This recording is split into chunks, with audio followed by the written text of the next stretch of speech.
Welkom by ons video oor projekbestuur met die fokus op spantoewysing en vorming.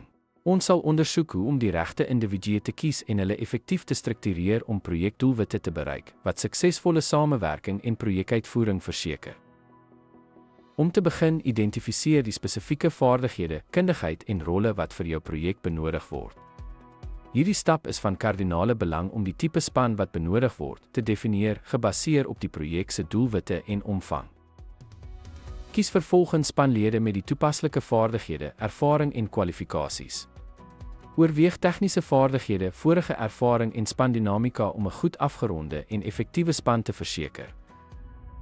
Definieer duidelik rolle en verantwoordelikhede vir elke spanlid. Hierdie duidelikheid help om oorvleeling en gapings in pligte te vermy en verseker dat almal hul take en bydraes tot die projek verstaan. Vestig 'n spanstruktuur wat uiteensit rapporteringslyne, kommunikasiekanale en besluitnemingsprosesse. 'n Goed gedefinieerde struktuur ondersteun effektiewe samewerking en gladde werkvloei. Bevorder positiewe spandinamika deur samewerking aan te moedig en duidelike verwagtinge te stel.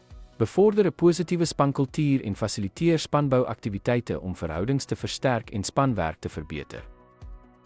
Voorsien jou span van die nodige hulpbronne, gereedskap en ondersteuning om hul rolle effektief te verrig. Dit sluit toegang in tot opleiding, tegnologie en inligting wat noodsaaklik is vir suksesvolle projekuitvoering. Gereeld monitor spanprestasie en dinamika.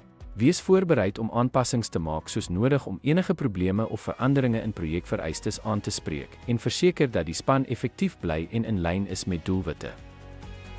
In gevolgtrekking, doeltreffende spantoewysing en vorming behels die identifisering van projekbehoeftes, die keuse van die regte individue en die duidelike definisie van rolle.